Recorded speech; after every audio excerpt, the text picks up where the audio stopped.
So this poem is based on the true story of a man who failed his pilot tests, but he really wanted to fly, so he attached a load of helium balloons to his chair, which I think is an excellent idea, and was part of the basis for the film Up, which I'm just mentioning so you don't think I'm getting Pixar films mixed up with real life. Again. So if you took a flight that night, you may have seen a sight that was rather unfamiliar. For amongst the turbo engines emerged a craft that was very different. Born of low-budget inspiration, floating in the air.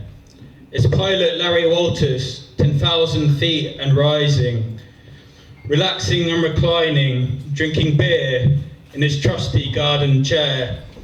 Now landings can be tricky, even at the best of times, but I'm relieved to say he nailed it by shooting his balloons and floating gently downwards, alighting softly like a bird upon the central power lines.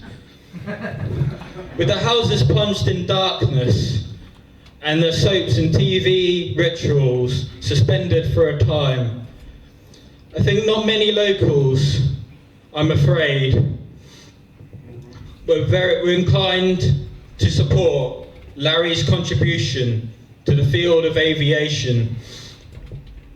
But down upon the ground, our man was cock a hoop. I'm afraid he was arrested, though it took a little while.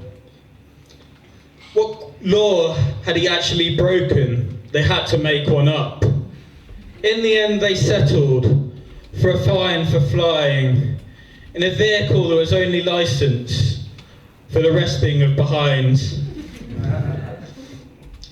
Now, I think the cost was worth it, because what they never tell you in the myth books was that though Icarus was burnt up, before that he had moments of bliss. And if your mind gets fractured and your senses start to fail and the downers drag you down, the only way is up. And if you dream of flying, then any way will do. And if they view you as eccentric, then why not follow through? And if you can't escape your problems, then take a higher view. And if you dream of flying, then any way will do. Time for one more quick one? Is it less than 13 seconds? Okay, I'll be very quick. A short poem about paranoia.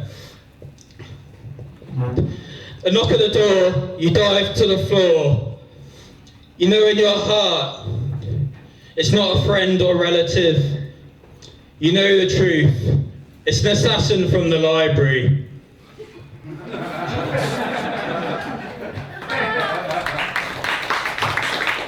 You know the truth.